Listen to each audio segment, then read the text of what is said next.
Mtoke kwa mlango. Mtoke kwa mlango.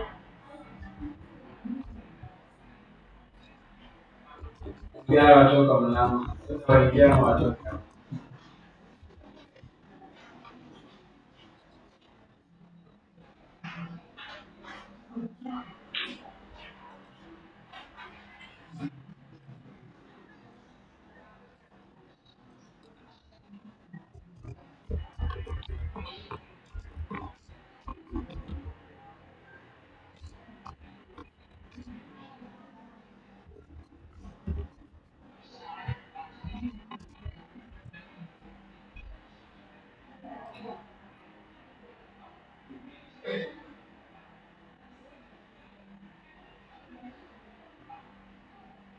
Now my laptop has been kidnapped.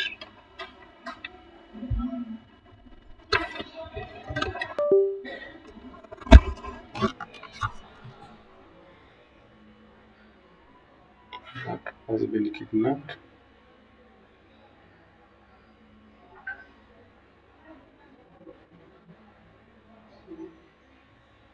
So that my laptop has been kidnapped.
Hello?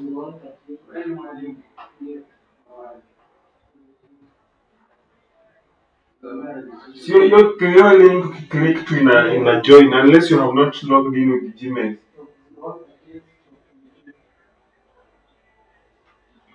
Yeah, click on it. What does it say? Hmm.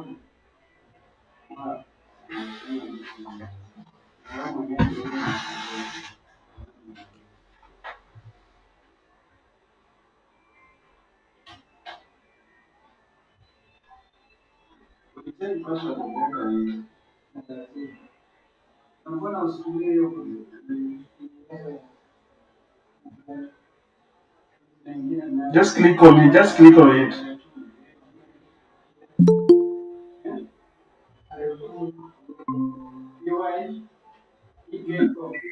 And Okay. now open the document The document that I want to share. Okay, let me just go back. Uh,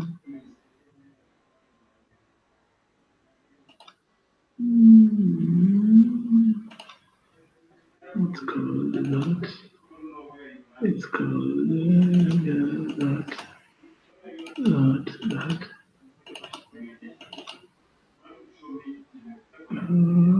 This one. Yeah.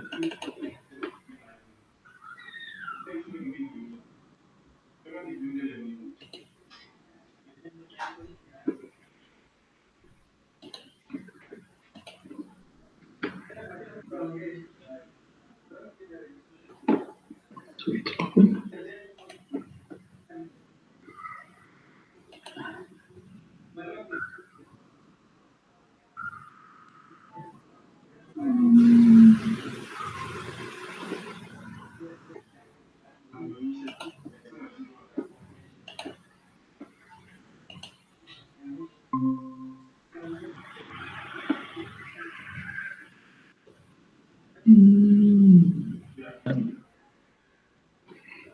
Mwalimu, you can continue. We are seeing your slide Oh, preparation and mounting. Yeah.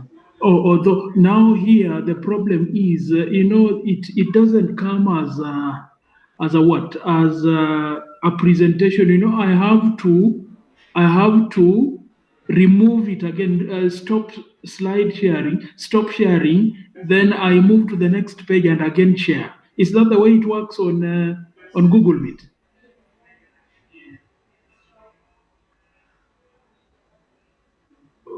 Wekesa. Can you share the can you press the scroll button, the button to move the next page on your keyboard?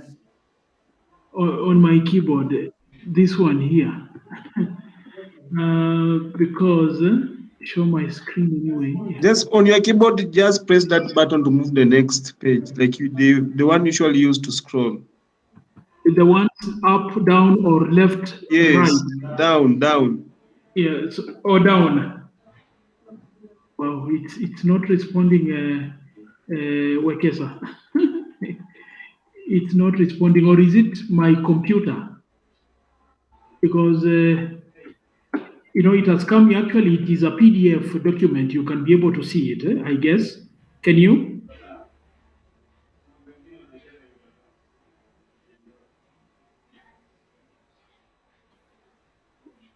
Wekesa, I don't know whether you can hear me.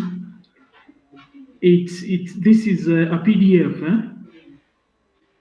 or do I put? Yeah, I remember the last time. Press. Can you press enter on your keyboard? Enter.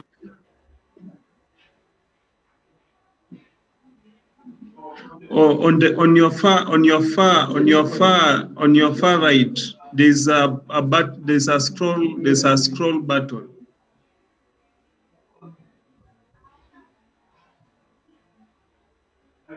Have you seen the scroll button on your far right?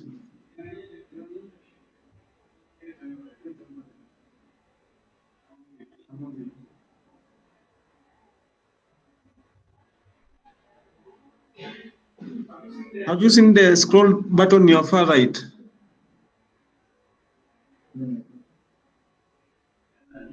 You have muted. I'm saying, Paul, for that. I'm saying there are these arrows that show to the extreme right, left, up, and down. Is that the scroll? Click the down. Click here in my point chin on the bottom right. Bottom right. Okay. So when I do that, apparently nothing is happening. All right. Or should this have been a PowerPoint presentation? Because this is PDF. Can you stop presenting? Okay. Yeah, I have done so. I start presenting again. The same PDF, isn't it? Yes. Okay. So I presented a window because here it's telling me Chrome tab, window, or entire screen. So I went to present the entire screen. Entire screen. Mm. Well, okay.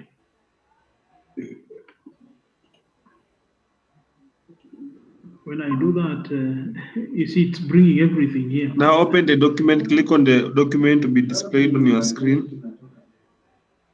The document here.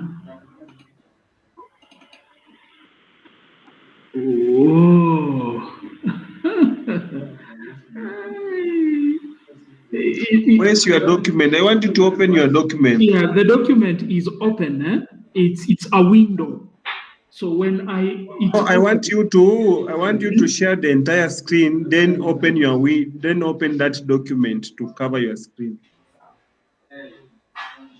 Okay, so choose what to share. So you are telling me entire screen, and here it is. And then where is it now? Here I have selected it, and then I say share. When I share, McDonald is bringing everything. Now go and open that document that you have earlier on opened. Okay. Where is the document? This one here. It's creating things I've never seen. It's creating. The problem is not opening that document. No, the document is open on the desktop. Huh? Have you selected to share the entire screen? Yeah, I actually entire screen. I have done that, and then it brings this thing here, and then I select it, and then it's able to. Let me try and share my screen and see from your side. Oh, please. Maybe let me check.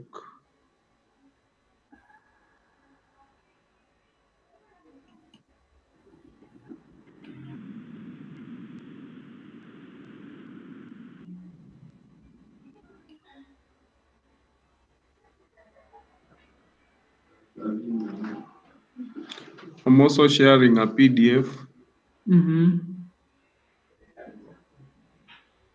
So I go to this, I click with share, I select entire screen.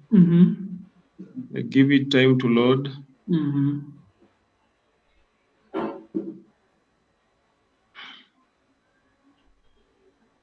Well, let me just select a window. And then I go to the window where the window is I have opened. Hope you are seeing my PDF. Yeah, the PDF. Why is yours moving and mine is not? I don't know how I will assist you now. You are. So what did you do? Ebu, just tell me. What I have done. Click on the present. The presentation. No, share screen. Click on share screen. Just a minute. So this one here is a share screen, yes? Yes. Then click window. Then select that PDF. You see, you have many windows. Select that window that has the PDF. Yeah, I have selected it. Click on it. Then click share. I have said share. Okay. So there it is. Now the issue comes with the scrolling. Are you using a mouse or you are using a touchpad? I'm using a mouse. Then on your mouse, can you just click on that document preparation and mounting? Document preparation and mounting. Just click on that document. This one here. Yes. Then can you try and scroll? Use the scroll wheel on your mouse. Oh my! It's unable to. It's unable to. Another option. No, what can I do? Umesema hii button ya kuscroll ukiclick hapa chini kabisa on your far right, it's not working also. This one of going down and going up, it's not. Can you click on that ka button hako kanaka kama ka button kenyewe hapo hivyo juu, alafu jaribu kuscroll kidogo. Button on the document? Yes. Yes. A button where particularly on the document, the one that is open. Now option. Can you be able to scroll throughout your document? No, while it is without sharing. Yes, without sharing. Without sharing. Stop sharing and try to scroll through the document. Yeah, when I go to the document, it is able to scroll. Yes. Without sharing, and the window that is having the document, it's able to scroll. Then, do you have any other document apart from this PDF? Because I have this one here, and I can open the PDF. Yeah, there is another PDF that I have opened. Try to scroll. If it's can you scroll? It is scrollable. Try to share it again. Let me go here and share that one. The window, isn't it? Yes. This one here, and then share. So here. Try to scroll.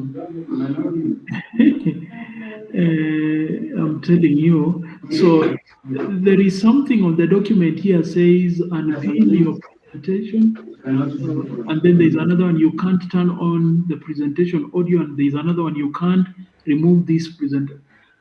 So I don't know what is making my presentation not to be able, like even this one is not moving.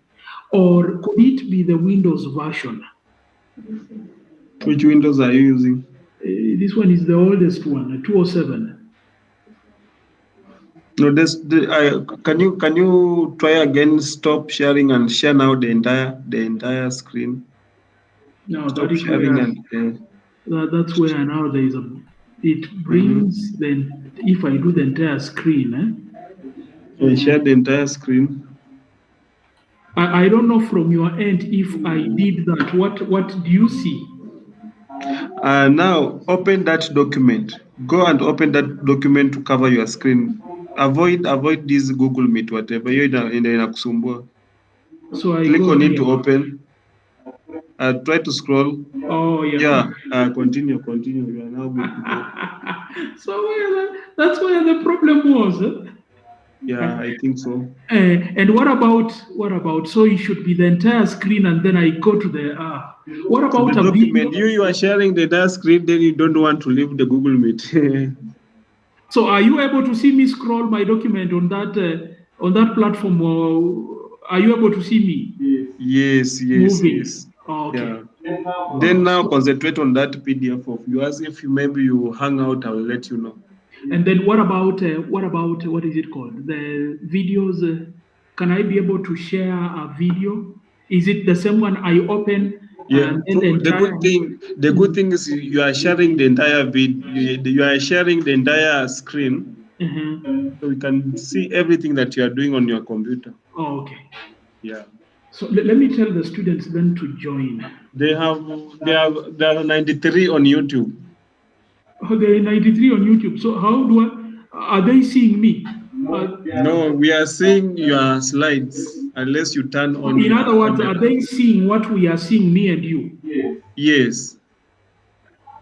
Can you ask someone to talk from that end because me, I can't see them. Okay. Now you have your phone, right? Yeah. Click that YouTube link. Mm-hmm. Just click on that YouTube link. You see there are 89 and you can see the charts. They are reacting. Okay. Yes. Please don't go away. Okay. So here is the live chat. Eh? Yeah, you can see the live chat, right? And what you are sharing.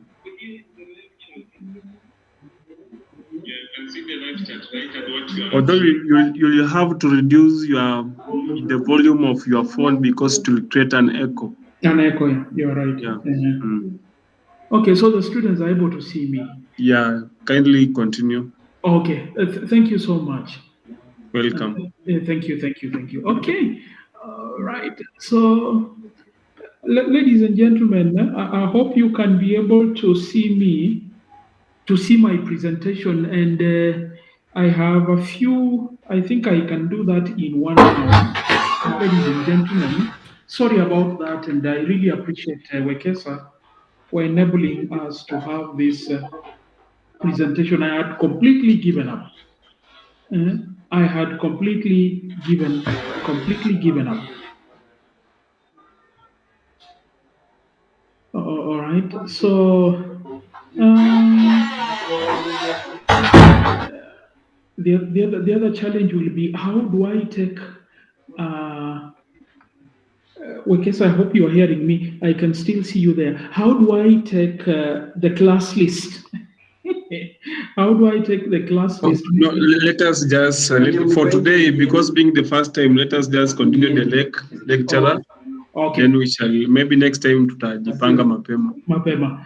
Okay, so ladies and gentlemen, we should have started this at 2, but alas, these technological issues.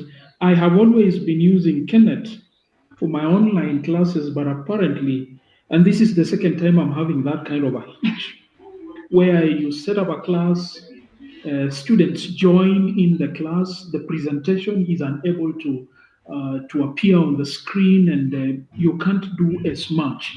But thank God for one Wekesa McDonald today who has enabled me to be able to even have a few minutes with you for this particular class.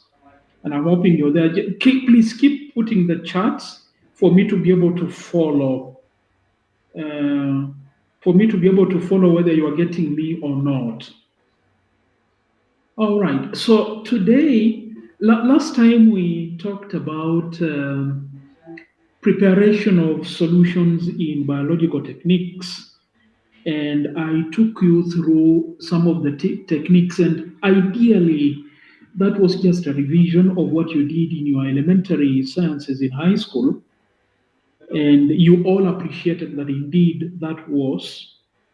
And we did that while I was having a physical class with you. Oh yeah, thank you, Brighton, for saying that you are getting me very well. Well, it's my pleasure, and I love this.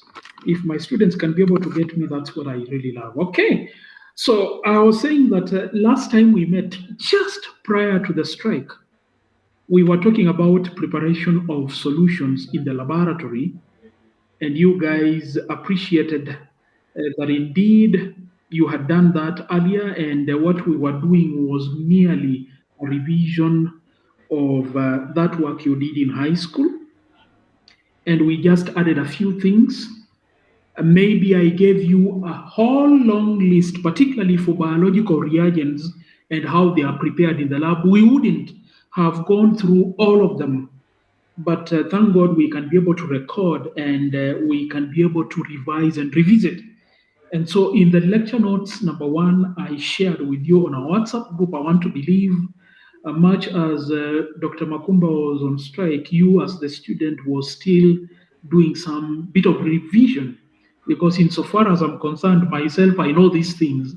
I really don't have to revise every other time. And so this would pave way for what I really wanted to discuss with you today. And this has got to do with the preparation and mounting of biological specimens for microscopy. All right, preparation and mounting of biological specimens for microscopy. Now, I would have just gone straight to what exactly it is that I want to discuss with you in this particular topic. But I think it will be good for me to revisit some fundamental aspects that would guide us, that would really help us understand the content of this particular topic. Because at the end of the day, we are using microscopy to be able to reveal to us what we are mounting on it. For us to be able to do what we want to do. Probably you want to do diagnostics of a disease causal agent on the microscope. Probably you want the structures of whatever it is you want to see under the microscope to be revealed for you to do further research, or whatever it is. It becomes important, all right, for us to be able to revisit some of the basic things in microscopy. And that's why I would like to start by looking at the importance of microscopy. What does it do? And to start us off, I would say that when we are observing biological specimens under the microscope, usually what we seek to find out is ideally the details of the structures that are found within probably a cell. Of course, biological specimens are made out of the basic unit, which is a cell, or some of them are unicellular, and therefore they are complete organisms, although we refer to them as being microorganisms. So what we seek out of microscopy are usually the details, all right, that are there within. And I will tell you that microscopy eventually would reveal what we are unable to see with our naked eye, what our naked eye is unable to resolve. The microscope, depending on the magnification, will be able to tell you indeed what you can't be able to see. And there you will be able to make a decision. What do I do? Because you wanted to. So it reveals the unseen, and then it allows for studying of structures and function. Of course, ideally that is after you have seen what is unseen. And then it would enable advancing in medical research. I had already told you that, like, you have seen a microorganism, the causal agent of a disease, which you are interested from a particular part of a deceased plant or a biopsy. For example, biopsy, normally they take a tissue that has got a problem, and then they go and observe it under the microscope, and they'll be able to tell whether they have seen whatever it is they thought they would be able to see. And from there, you can now be able to make a medical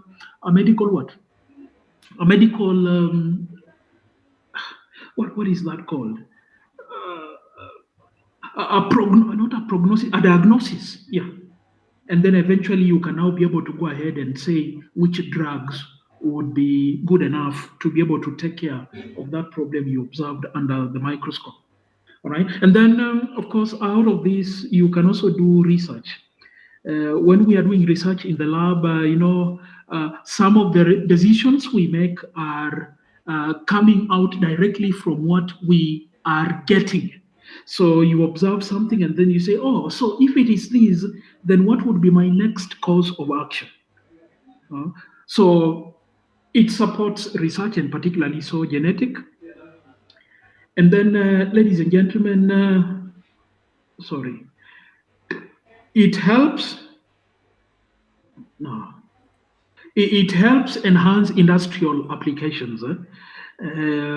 For those of you who would be involved in industrial production, you would set up experiments for you to be able to find out something. And in one case or another, you would want to use a microscope for you to be able to make some decision on what you do to enhance industrial production. Like, for example, when you are bioprospecting, you have got a microorganism that is enabling you to produce a certain product on large scale, and you are not sure about something about that microorganism, you would set up a small experiment and probably you would want to use a microscope. And from there, out of the results you get from the microscopy, you would want to then eventually apply it and scale it up to be able to give you a preview or a sneak preview of what you do on large scale.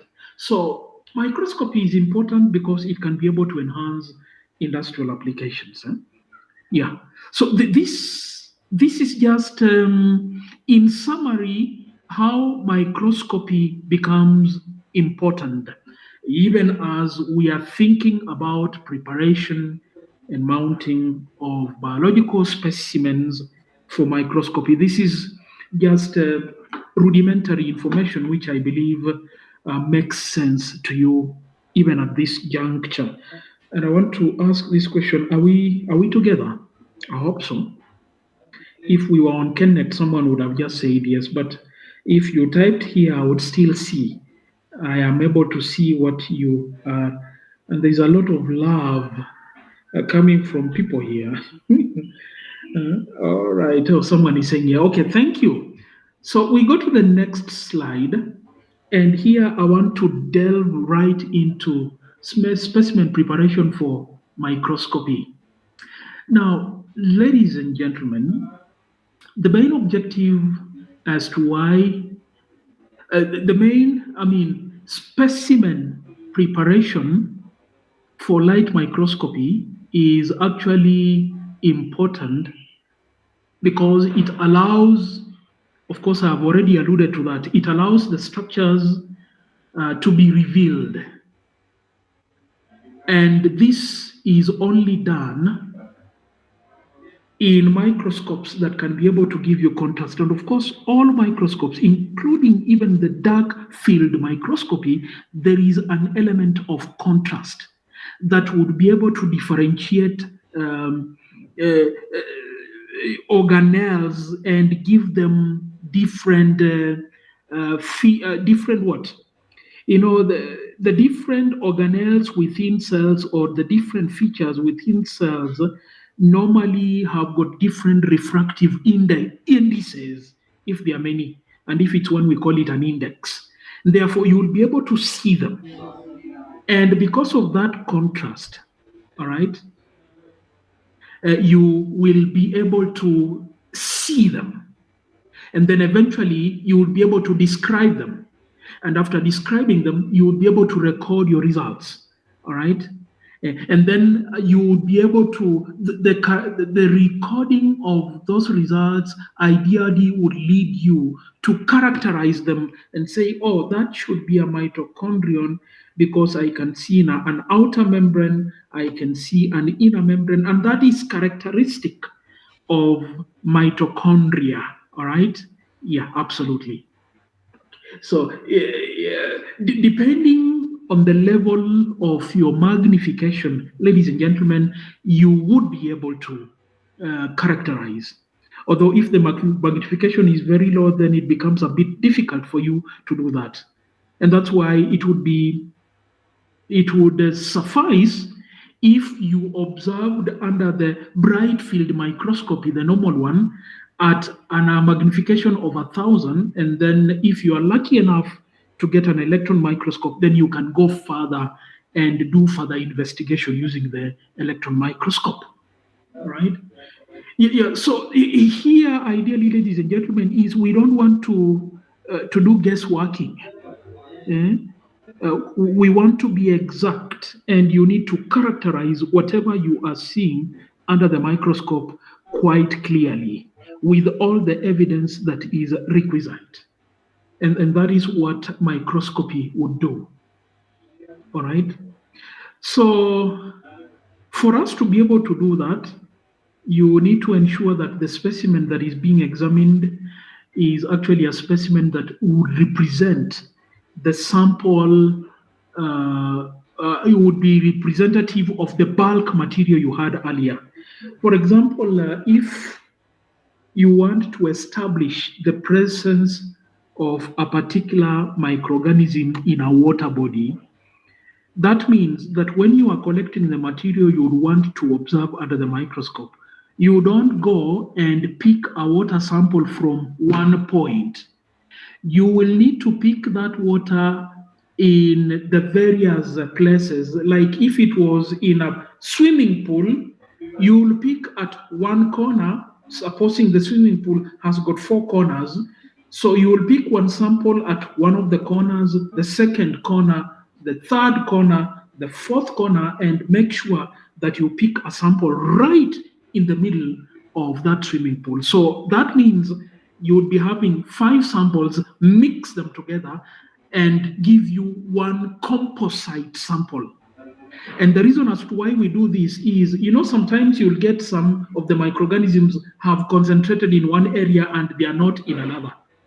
So in case you had that one sample and then in your analysis you say, this microorganism is not there, probably it was in another region within that swimming pool.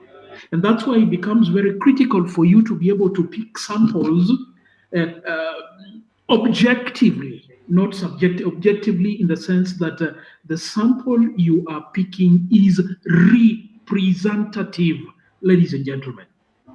So that when you are making a decision of what you are seeing at the end of the day, it is a decision that indeed is true, a decision that is true. So therefore, your specimen should be representative, should come out of a representative sample. Then secondly, the other thing that you need to note is the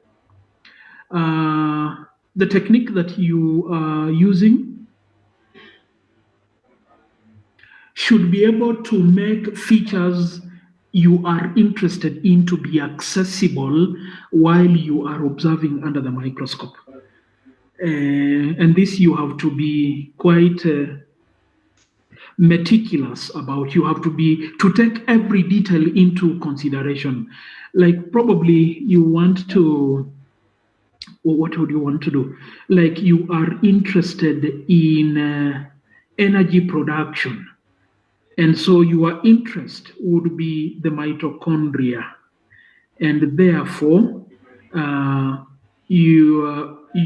whatever it is you've picked, you will need to take time, and you need to be as patient. As patient as a what? What is the synonym? You need to be as patient as how do you say?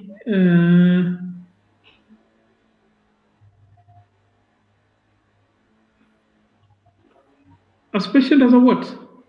I wish we were on. Yeah, I wish we were on Kenneth. You would be able to tell me. But here, would you be able to tell me the synonym we normally use? As patient as a what? As patient as a vulture. A vulture normally, if it sees weakness in an animal and it suspects that animal is going to die, it will wait, even if it means the whole day. up until a time when you die, and it comes doing experimentation, poking the eyes. If it pokes the eyes and the animal is not responding, then it would conclude that this one is dead, and then it starts tearing flesh into that particular animal. So therefore, and so when you are doing microscopy, you need to be as patient as a vulture. All right. Moving the field of view very slowly so that you are able then eventually to get the focal point, that particular point of your interest. So that is another thing which you will need to consider when you are doing microscopy. All right. Yeah. And then, so there is that features of interest. And then your microscope should be one which is able to enhance the contrast between the structural elements, all right, so that you can be able to get a differentiation. You know, sometimes some features you really don't need to stain for you to be able, and sometimes staining can even obliterate, it can mask what you really want to see.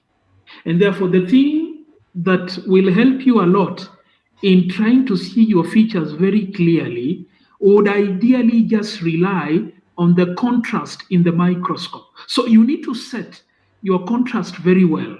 And like that, you would be able to differentiate whether they are organelles or whatever. If they are cells you are looking for, probably cancerous cells and healthy cells, you know, it will be able to differentiate them just using the mere contrast that there is within that microscope. All right. And like that, you can be able to distinguish those features. And then the microscope should be one which would be able to give the specimen you're observing its stability, so that while you are observing, it should not change status. Because if it changes status like that, whatever you would be interested in might not be there at the end of the day.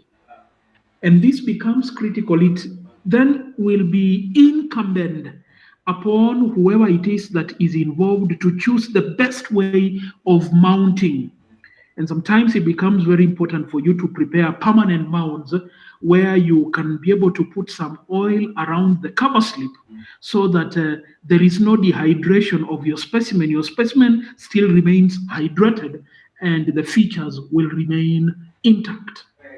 All right? Yeah. So the methodology you use should be one which provides sufficient conditions for your specimen to remain stable.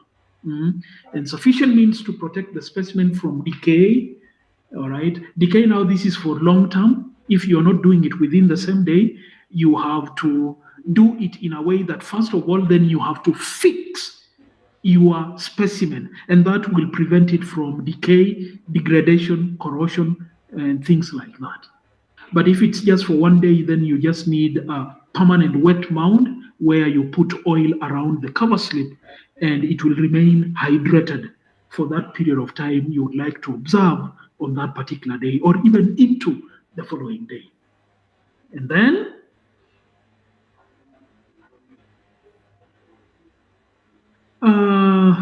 this one I think is preliminary, where number E, where you are matching the specimen to the optical requirements of the microscope. So here it is now upon the experimenter to be able to look at the microscope, the type of microscope he or she has, the focal abilities, the optical requirements and everything, the resolution and things like that. So this should have been done preliminarily before you even embark on the actual work. But ideally, ladies and gentlemen, these are some of the things which you need to observe, and the technique you are applying should be able to at least fit into these requirements.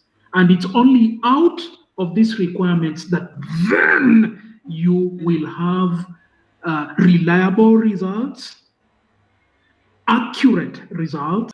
We want compatibility. And therefore, the instrument you are using, the microscope you are using, should be able to fit into these requirements. And the results you'll be able to get will be unquestionable. All right? Yeah, so that was looking at the importance of microscopy from the really general sense. But I would like to say a few more things about microscopy.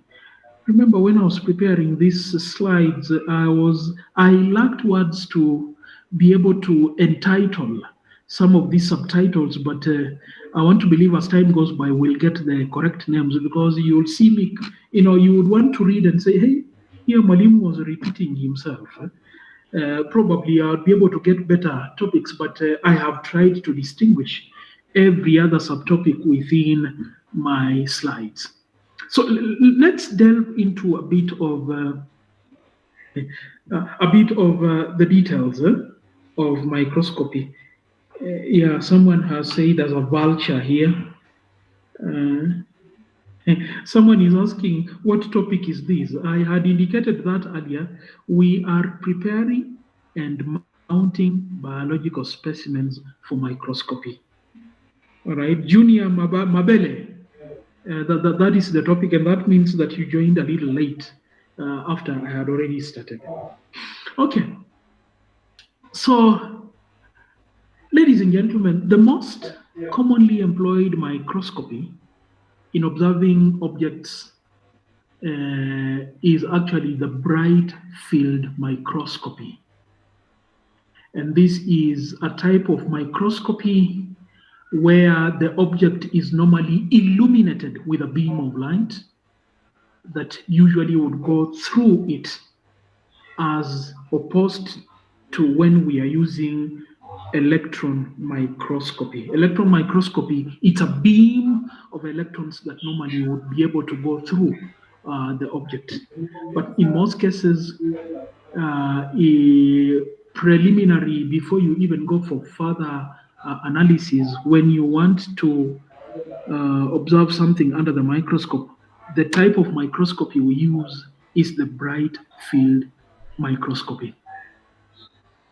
And the general requirements for a specimen to be successfully examined using the Brightfield microscopy are that the cells and other elements in the specimen should be in a state that will enable light to be able to go through it. I mean, in a leaf-like state. Leaf-like state, in other words, a state where there is minimal movement, so that you can be able to capture whatever it is you want to capture in a fixed state. So there is that fixation that would be able to take care of movement. And then the specimen should also not be opaque. And what do I mean by opaque? Opaque means that your specimen should be thin enough so that it can also be able to allow you to be able to see the features that are in that particular specimen. So number one, minimal movement to give you sufficient time to be able to observe and really get an analysis of what you want. And then number two, it should not be so thick. Put on a microscope slide. It should be thin enough to be able to allow light to be able to go through. Remember, it's Brightfield, and so we are using light to be able to observe, all right? And then the specimen, of course, this complements the point I've just said, that light is thin enough to be able to allow light to go through it. And the thinness should be one in which you are almost getting a single layer of cells. That supports, it's just a complementary thing to the second point, and that sometimes you might need to be able to help the microscope differentiate. Of course, the contrast in the microscope can be able to enable you to differentiate. But sometimes, for example, some materials are made up of the same thing, like the matrix that is found in the mitochondria and the matrix that is found in the chloroplasts. In those areas, the refractive index would be the same, and light alone might not be able to really give you a distinction, save for the pigments that are in there. And so sometimes you might need to add some stain that will be able to distinguish between the things you would like to observe. All right, so you can do that by staining for you to be able to get a clear distinction of exactly what you are observing. So those are the additional things I would want to put onto what I had already mentioned earlier about microscopy. Now, please don't be confused. We are looking at biological techniques that will help us prepare and mount biological specimens for microscopy work. That's what we are discussing. And I've just gone back to be able to say a few things, a few fundamentals about microscopy. And these are things you have learned, but it's worth mentioning them here as well. Okay? Please,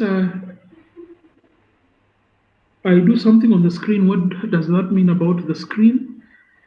What is this? Please be specific in your charts so that, and I would kindly, on a very kind note, I don't know much of Sheng. If you communicated in Sheng, I would not be able to address what you are referring to. So if you can use English, and of course my means of communication to you is English, official English.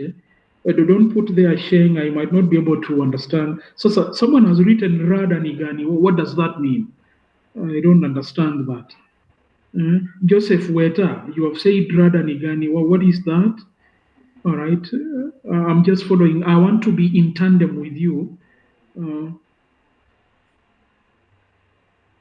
Okay.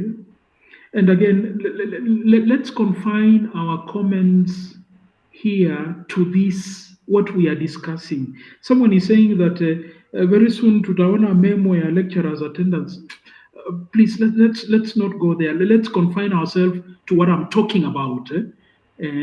Because I can't talk to you directly, when I see the chat, I would be able to address what you are talking about in relation to what I'm discussing with you.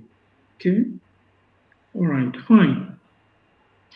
Good. So I have given you a few aspects about microscopy, and I would like then to say a few things about mounting. By the way, these are techniques I believe you have already gone through.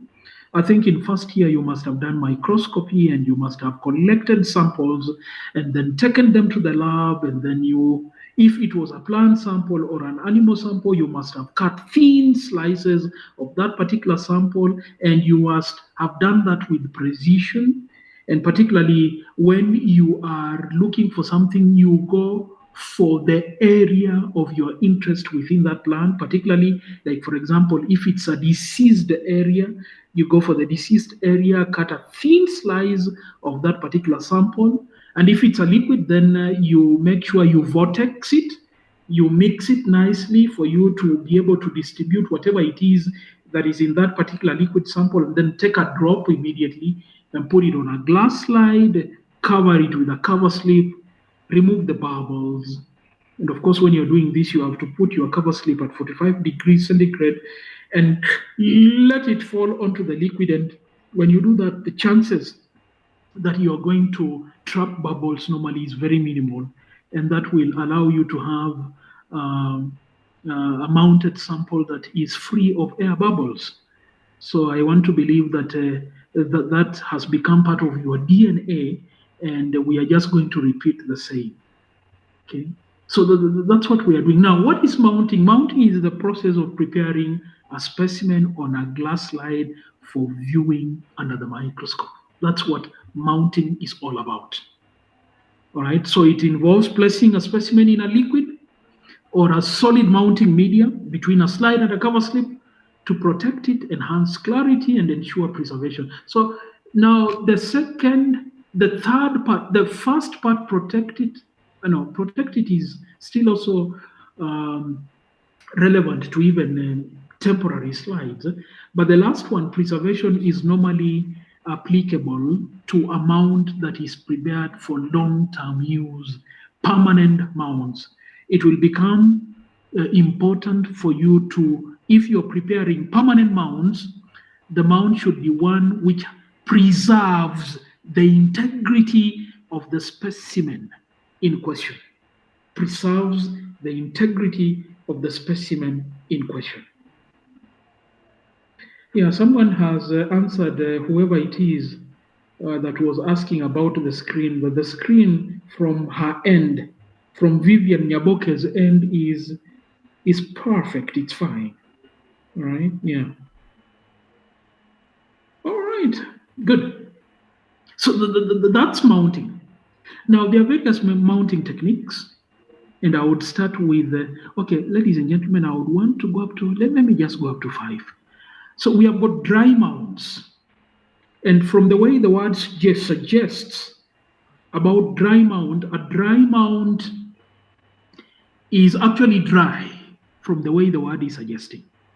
And this normally would involve placing an unliving specimen directly on a glass slide and then covering it with a cover slip where it's possible. Where it is possible. But of course it is possible, because if you put it and it is in 3D, then you might not be able to do that on a Brightfield. You will only be able to observe 3D if you are doing scanning electron microscopy. But for Brightfield microscopy that does not have the abilities that you find in a scanning electron microscope, then you will not be able. So here it becomes important, and that means that whatever it is that is dry, you want to observe should be very small.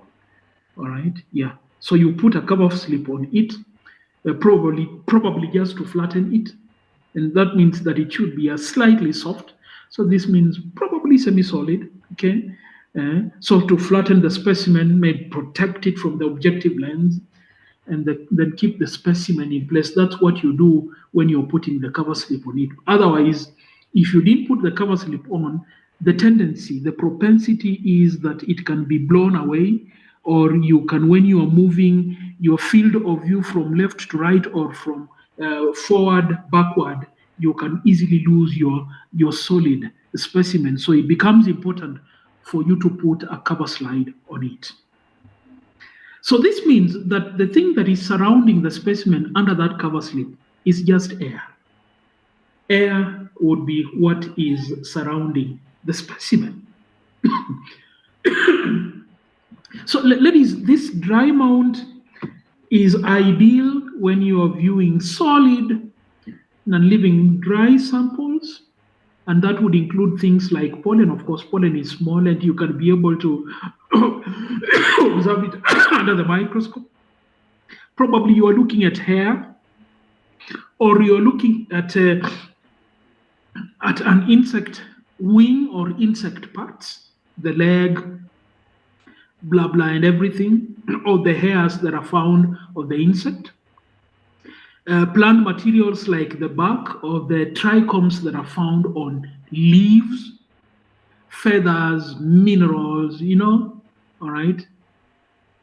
Although I need to put a caution here, is that the quality of the image you would get would not be very nice. And this is because of the media, whatever is surrounding that particular object is air. Air is not a very good medium when you are observing an object under the microscope. And that's why in many cases you would be told, first of all, put a drop of water and then put the specimen in the water. Okay? But sometimes you would want to observe it without using a what? Without using the mounting medium, water in this particular case.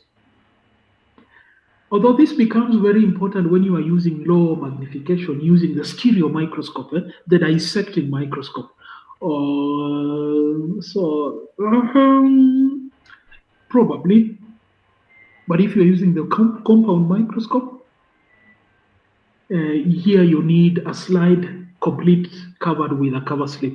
But on the dissecting microscope, ladies and gentlemen, you can just go straight and put your specimen in a small petri dish like this and put it around the field of view area, and then adjust your what? Your lenses using the adjustment knobs, all right, to be able to give you a clear image of what it is you're observing.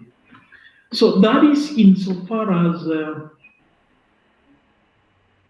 dry mounts is concerned. So how do you do it? You prepare the slide. So you take a clean slide and you make sure it's a clean one. And this means that prior to the experimentation, you must have washed them using very clean water and dried them. Sometimes you can dry them in the sun, but if there's a lot of dust outside, you can dry them in the oven. All right.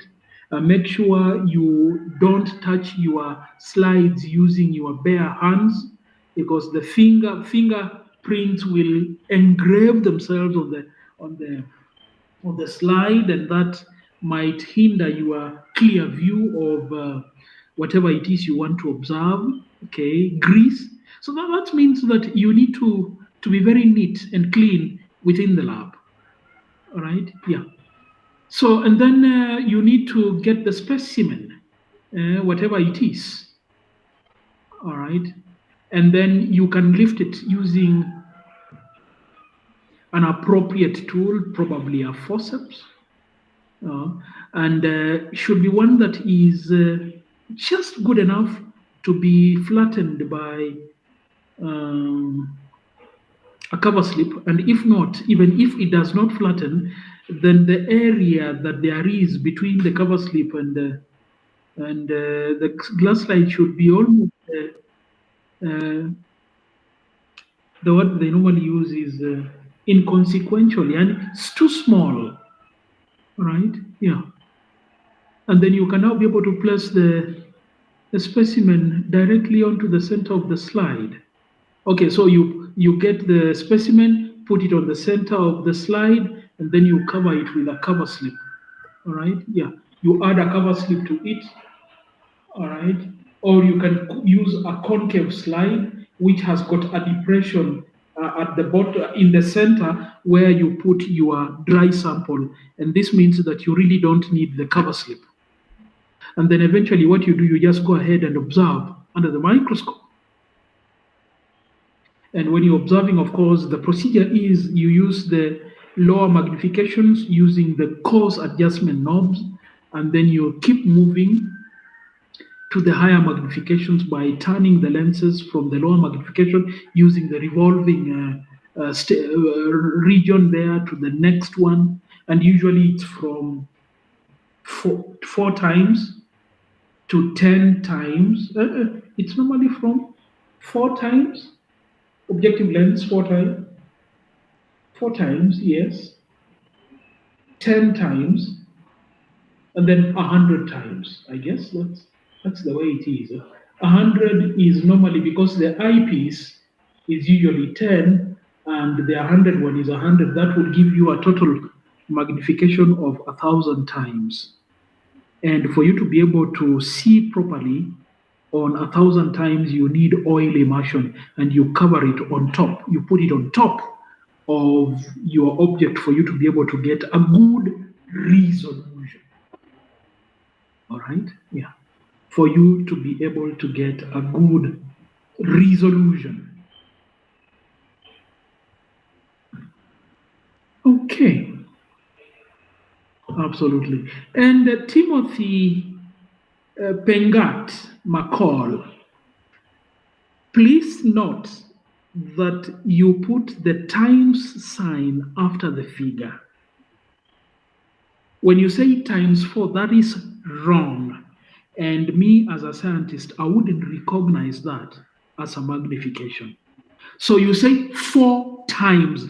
And in fact, even if you put it in words, that makes sense. You are magnifying it 4 times, 10 times, or 1,000. So the X should be right after the figure.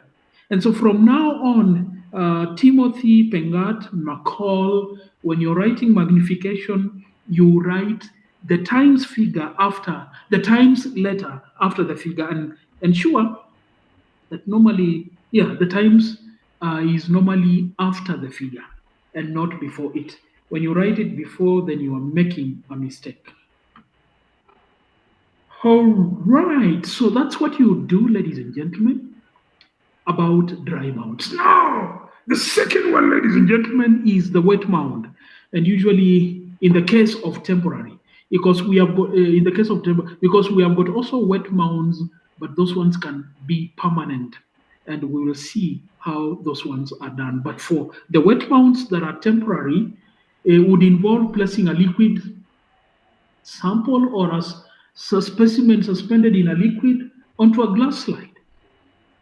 And then you add a cover slip on it at an angle to avoid air bubbles. I had already alluded to that.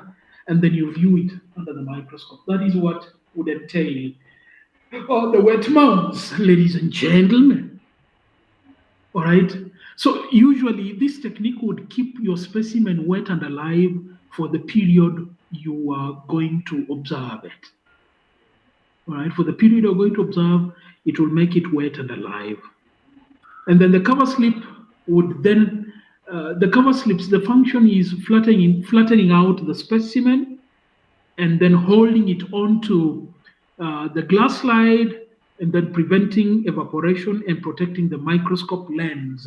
Now, sometimes you might not avoid evaporation of that water from the slide.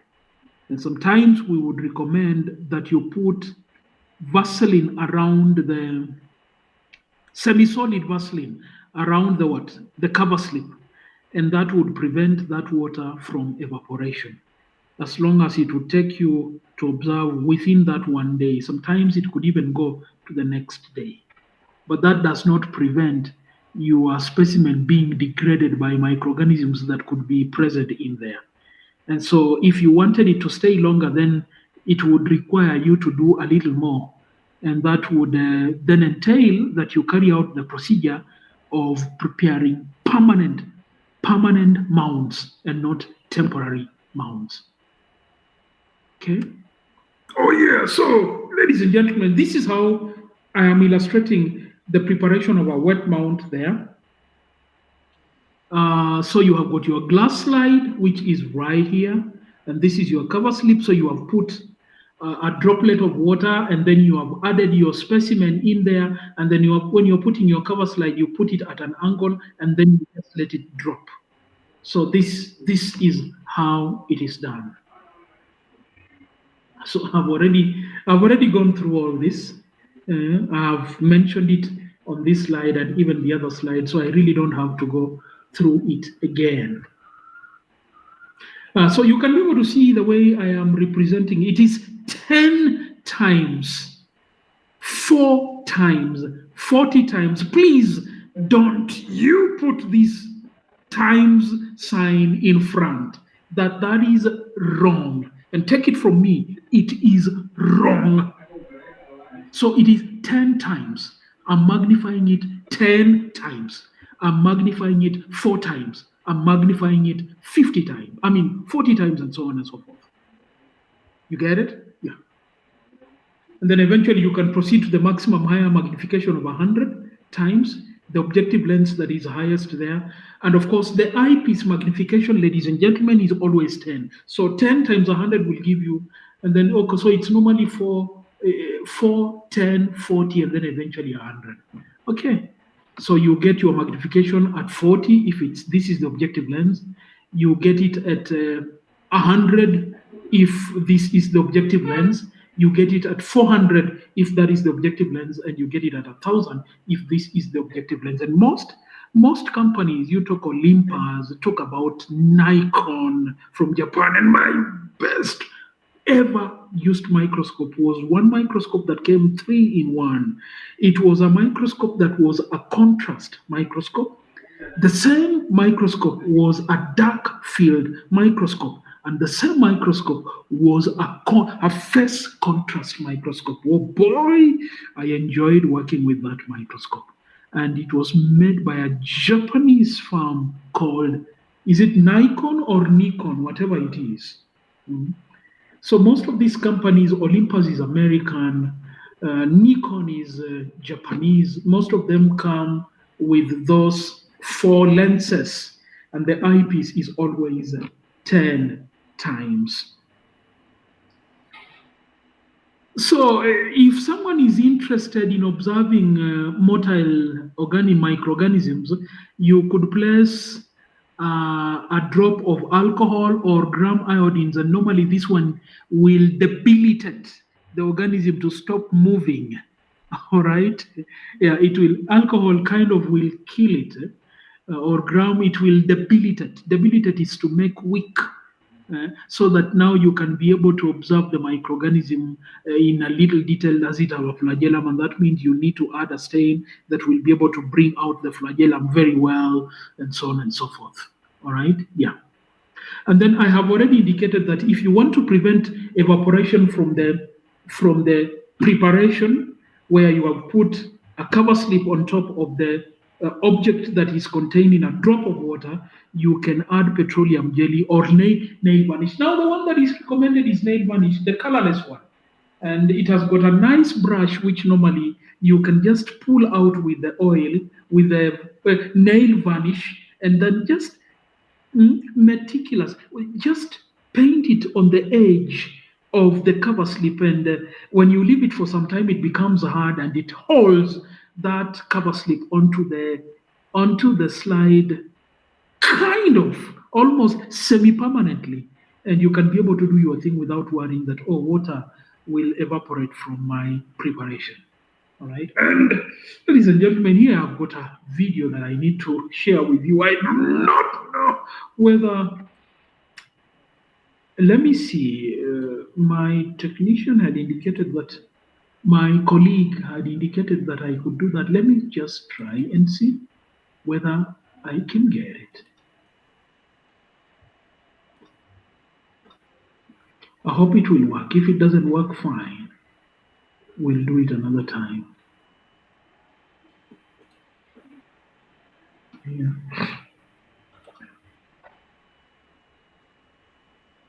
No, but on Google Meet, I think I will need the YouTube link. Will I? Hope so. I'm just trying. If I fail, I'll call him. Let's see whether we can be able to do this thing together.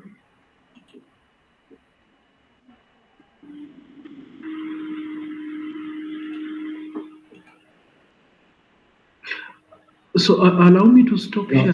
Daktari, I'm in your class. You don't need to call me. Oh, okay, fine. So looks like here I will stop sharing. So McDonald, looks like you've gone back you've gone back to class, but anyway, you are here to assist us. So do I stop sharing, and then on the browser I put the address of the video I would like to share? Yes, exactly. Okay, fine. So let me just do that.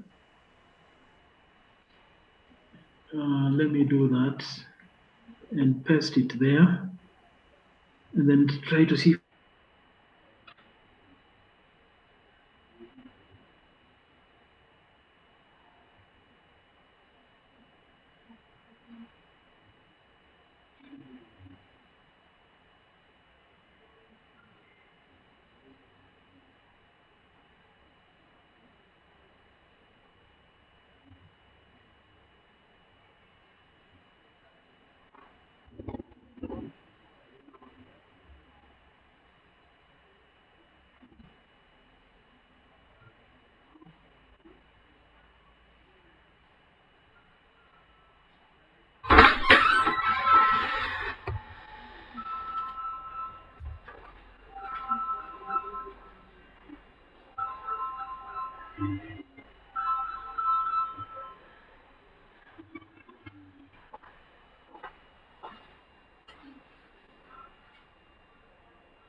Oh, my apologies. I made a mistake. I put the browser address on this particular one, so my apologies. But I think I have I've opened this other one. I hope you can still hear me. And let's see whether it plays. Okay, fine, fine. Let me see whether I can share that one. If it works, that will be very good. If it does, it will be my pleasure.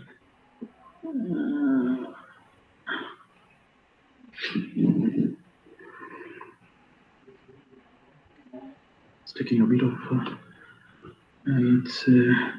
It's doing what? It's my laptop is an old one. I think my students inafaa wanichangie wanipatie wanunulie ka laptop hivi.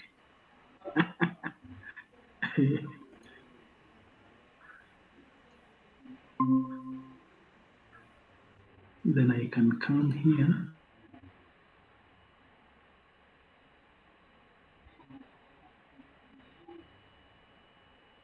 You are sharing something? You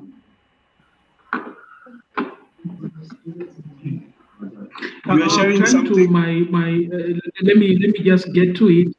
Let me get to it, then I'll let you know. Okay. Yeah, let me get to it. I actually want to share the. I want to share the video. They open the video. I have opened the video.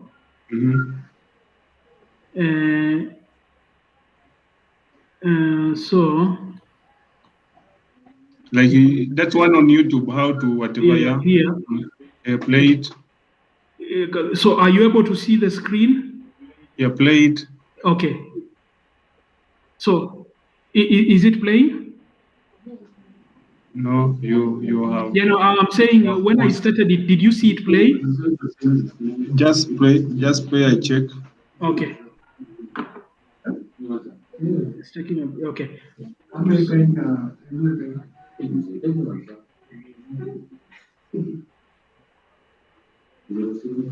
Try to increase the volume for the YouTube volume. Are you able to hear?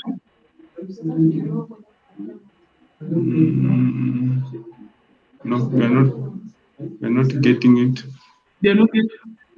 Yes. Are we there? Let me try again.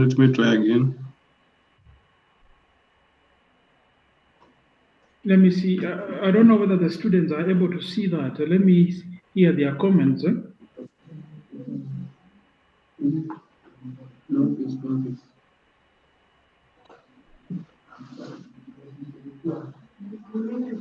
Students, if you can be able to get the video and audio, please confirm so that. Try to play it. Try to play it.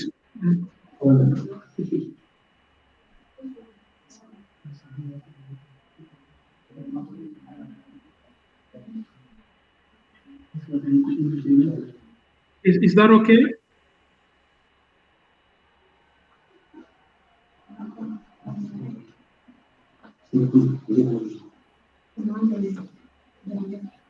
Can you increase the volume of your my computer? Of your computer, yeah. Let me try that.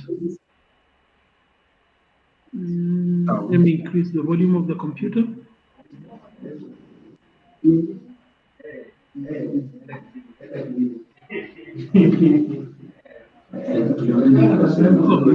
It is 100%.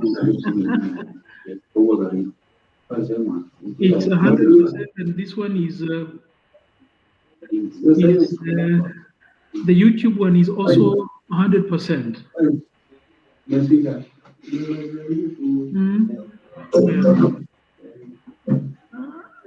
Is 100%. So let me just try.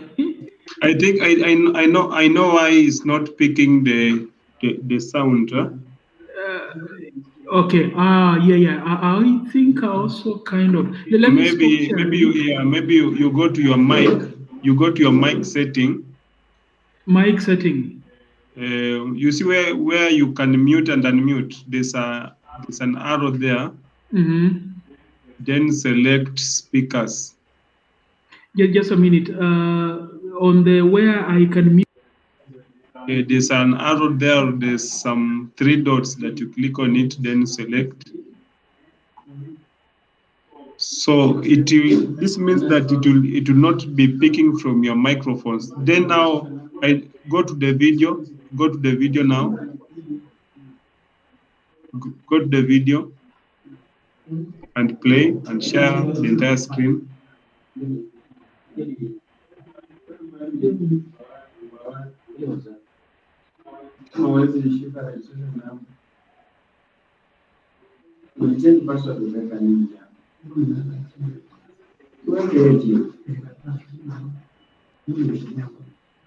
Doc, we will not get you because we have switched your mic from the internal microphone to speaker. So just go to YouTube again, share the screen.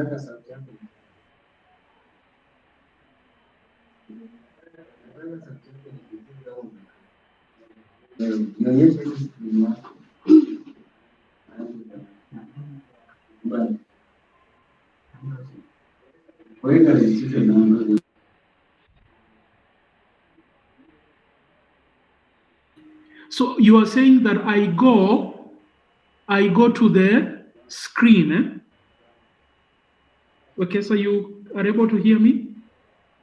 Yeah, you go for us to be able to hear. Yes. The video. It means that you go to your microphone, you change the setting from the internal microphone to speakers. Internal microphone. Okay.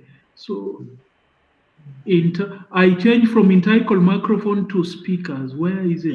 Yes. Internal, and from this from this drop down list, I'm seeing stereo mix or external mic. So I check external mic. Yes. Okay.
We are not still getting we are still not getting the audio.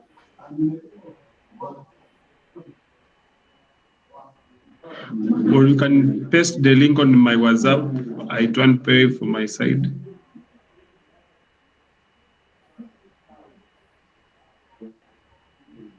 Then you also need to change again your microphone so that we can get you.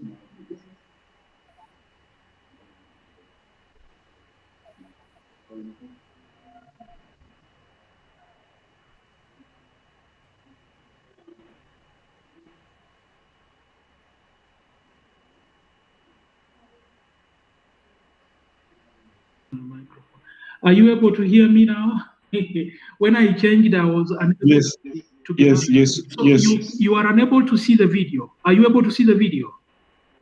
Well, we were able to see the video, but we are not getting the audio.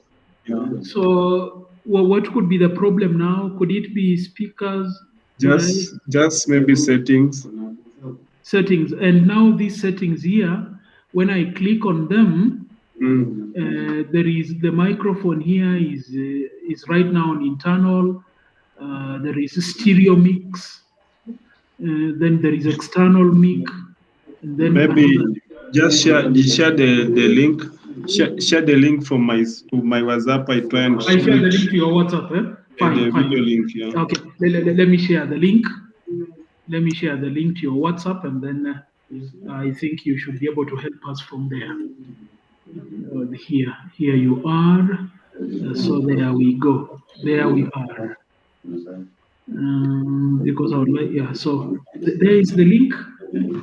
There is the link. It's coming. It's coming. I think it has come. Maybe you can help us from there. You should have gotten it by now. Yes, let me try and play it. Okay, fine.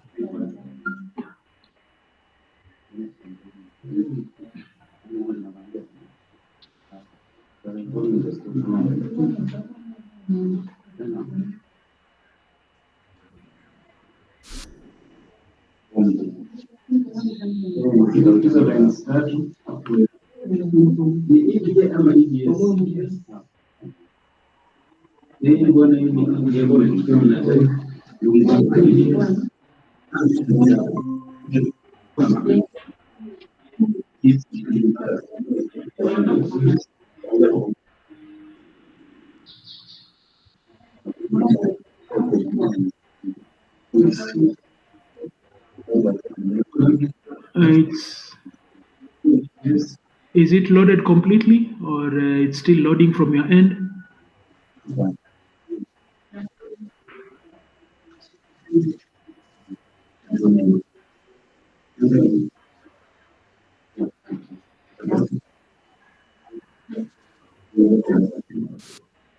Wekesa, is it is your page loading, or because I can see in the presentation here you've got meet Bohriam. That's an advert. It has.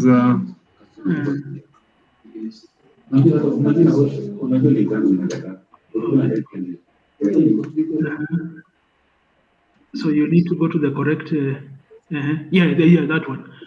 But now the voice is the video I want, but the audio is not there. McDonald. The audio is not there. I get the frustration you people were having when I was trying to present.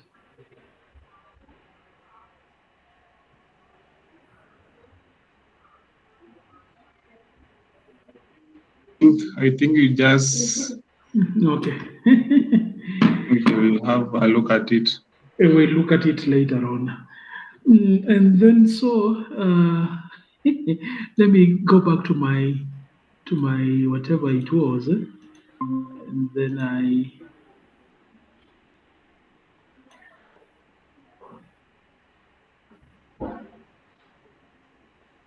sorry, it was this one. Yeah. You were able to see my presentation? Yeah. Okay. So, ladies and gentlemen, this is where I was. This is where I was, and what? I'm just looking at the time. Anyway, so this is the illustration. If you can be able to see, are you able to see that diagram, temporary wet mount technique? Students? Yeah. Okay. Yeah. If you are able to see, so that is an illustration of what you do when you're preparing a wet mount. This is a pipette, micropipette. You put it there, and then you take your specimen, you put it on the drop, take your slide, cover slip at an angle of 45, let it drop, and this is it, and then eventually you go and observe it under the microscope. So that's the way it would be for a wet mount. But in case you think it will take you time to observe whatever it is you want to observe, it becomes advisable for you to put around the cover slip some petroleum jelly, or you can put nail varnish. Okay, so this is it. So where do we apply wet mounts? Wet mounts are applied during diagnostic tests. Like, for example, you are a plant pathologist and you have seen some growth on the plant that is unnecessary or unwanted, and you picked that thing and you prepared a wet mount out of it, and you observe. And as a plant pathologist, you already have in mind some of the things that cause diseases on plants. And out of your observation, you would be able to give a diagnosis of what the problem is on the plant. So it is for diagnostic tests, and it's not just plants. Maybe it's a biopsy. You have a piece of biological material, and you've taken a sample out of it, you've taken an object out of it, a thin slice of it, and put it under the microscope, and you can be able to see things that are indicative of certain diseases. Then you can make a diagnosis. So you can also observe live specimens, and then if you want to observe structures within cells of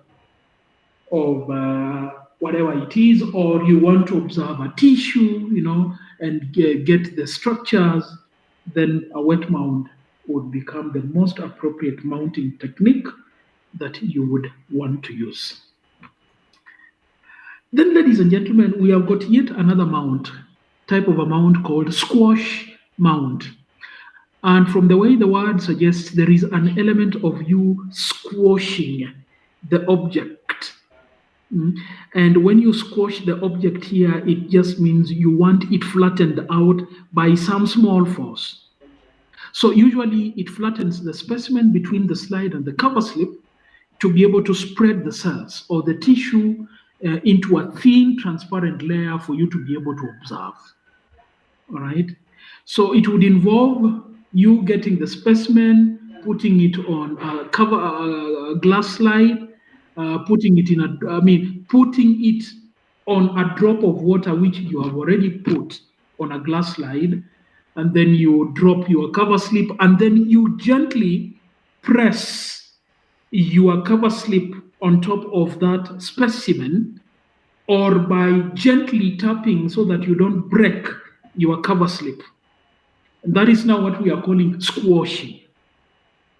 And normally this method is predominantly used for botanic specimens to separate cells and reveal chromosomes, especially if you are studying mitosis, you are studying meiosis, in case you are able to see it, all right, and so on and so forth. And I want to believe in first year, if you've done a botany course or a biology course, you must have observed mitosis in growing cells.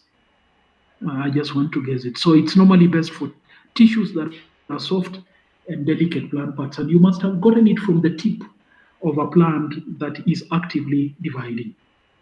So the difference between a wet mount and a squash mount is, in squash mounts, there is that aspect of squeezing.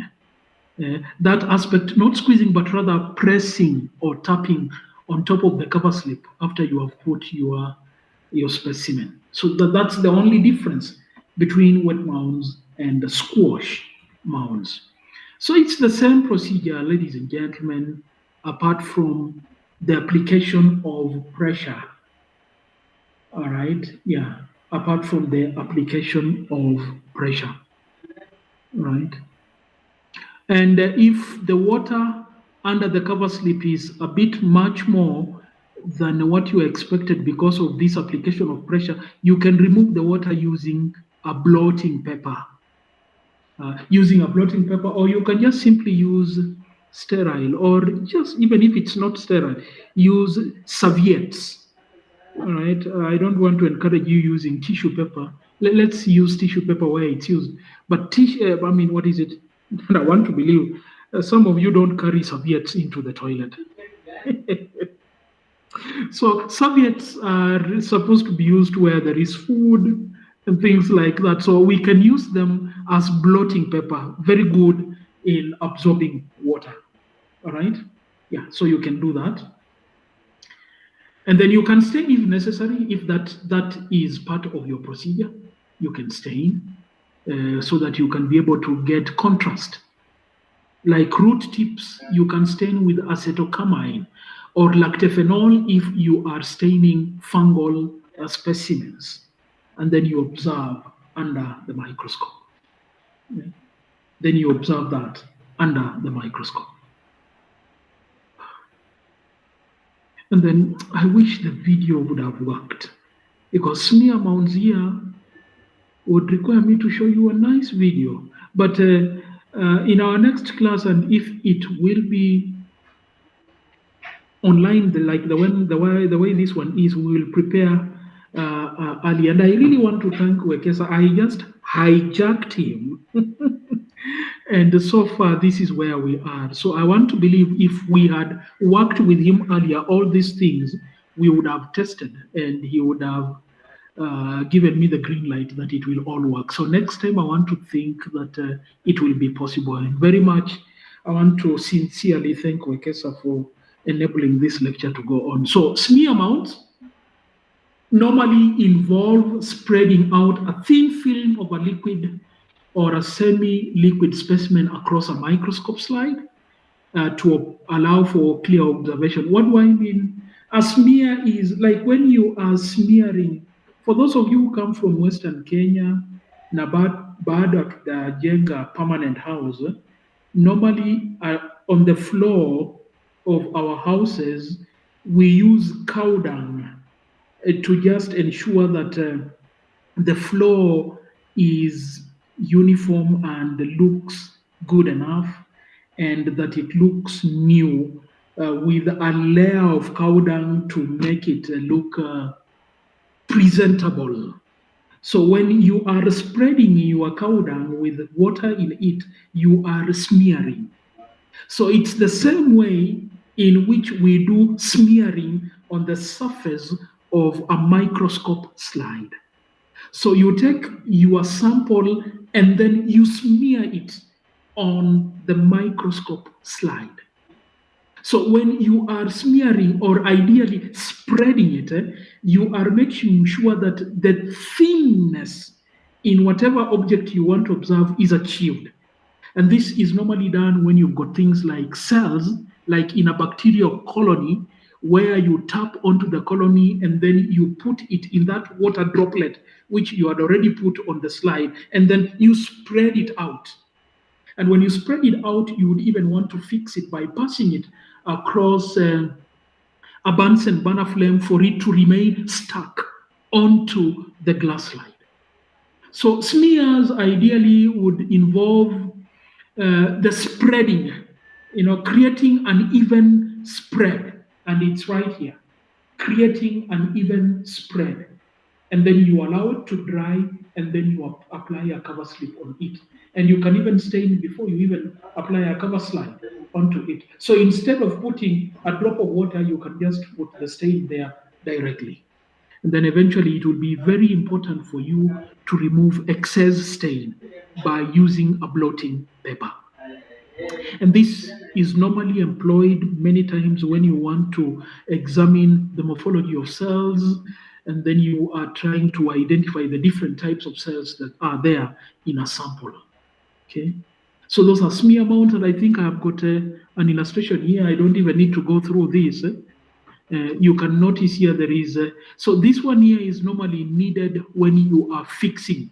So the Bunsen burner is for fixation of those cells onto the glass slide. I don't need to go into all that. So anyway, maybe, yeah. So you gather the materials and then prepare the slide, clean with ethanol. It should be clean, and then you apply the specimen. If it's a liquid one, you place a small drop on the slide using a sterilized loop. And I wish the video would go on. I would have shown you how you pick out a single drop using a bacteriological loop. And if it's semi-solid, you mix a colony with a drop of water or saline onto the glass slide. All right. And then this is the estimated area, diameter of that area where you are smearing. You can smear using the loop, or you can smear using the edge of a cover slip. All right, yeah, to get the smear. All right, and then you can add. So after you have done the smear, you let it stay in the air. But normally we advise you put it in a laminar flow that is running, but at a lower speed, so that your smear dries out. Evaporation takes place nicely, and it becomes dry. And then eventually you pick out your glass slide and pass it over that area which has got the smear. You pass it over a Bunsen burner flame, the non-luminous flame, 3 times, very fast, not very slowly. 1, 2, 3, 3 times, so that the cells get stuck onto the glass slide, and that's what we are calling fixing. So you can fix using heat, and that's why you are calling it heat fixing. So you pass the slide through a flame 2 to 3 times for the cells to adhere to the slide. And you need to be careful, because if you apply too much heat, your cells will actually char. Zita chomeka, they would char. And then you can stain, and that is optional. And then you can rinse with water by removing the excess stain, to remove excess stain. And then eventually, ladies, you have a cover slip, and this is again optional, but it's good for you, because good for you to do that, because you also want to protect the cover slip. All right, not the cover slip, but the objective lens. So you can put that, then you blot dry, and then eventually you examine under the microscope. And so this is what I mean. So that is the specimen. Then you can see this one here is using the cover slip to make a smear. All right. So here, do like that. And you see that is the smear. And here is the smear. All right.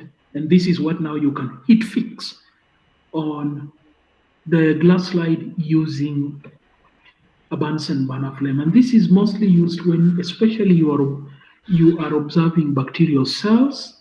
Mainly, bacterial cells are fixed onto glass slide using heat. Okay. So here it is. So if it is a solid, you get the solid, put it in the liquid, and after you put it in the drop of water, you can spread. And when you spread it like that, and then you heat fix. And you see there is a video here for us to have observed how a bacterial smear is made. But all these videos, I'll make an effort, we see them. And then I can see my time is really much gone, and I don't want to keep my facilitator waiting so much. He needs to go and do other things also. So ladies and gentlemen, this is all I had for you. I thought I would finish the whole the whole thing in 3 hours. I would have actually have finished it all, but because of the challenges, then we were not able to. So that's what I would have. Next time we meet, I will start discussing with you permanent mounts, and then from there we go to the complete series of what you do when you want to observe biological specimens. So mounting is just part of the procedure you use in observing biological specimens.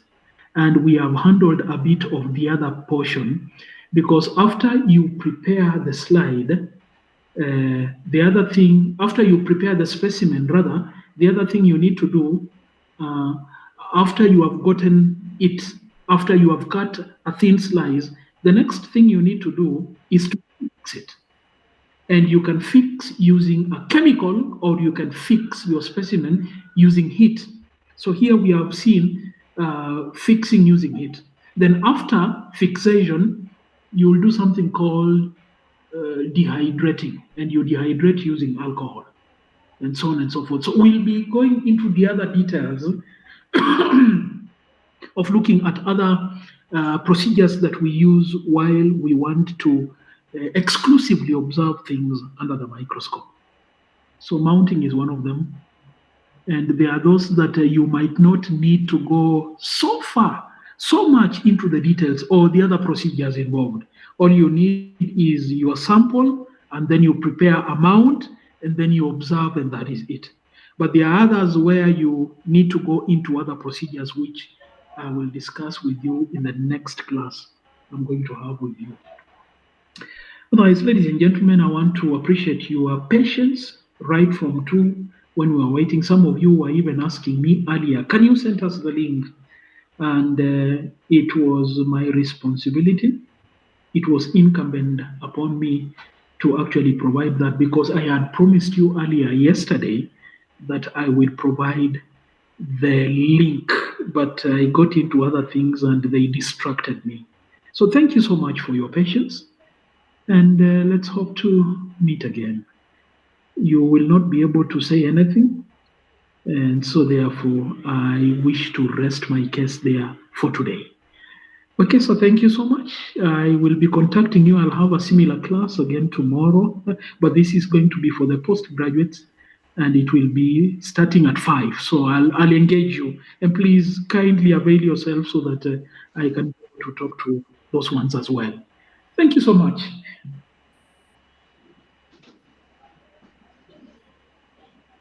It's okay, Doc. It's okay, Doc. Have a nice evening. Have a nice evening too. Okay, so I will. Fine, fine. I need to stop sharing here. And people can leave. Oh, here we were just the two of us. Okay. So I am leaving the call, Wekesa. Thank you so much.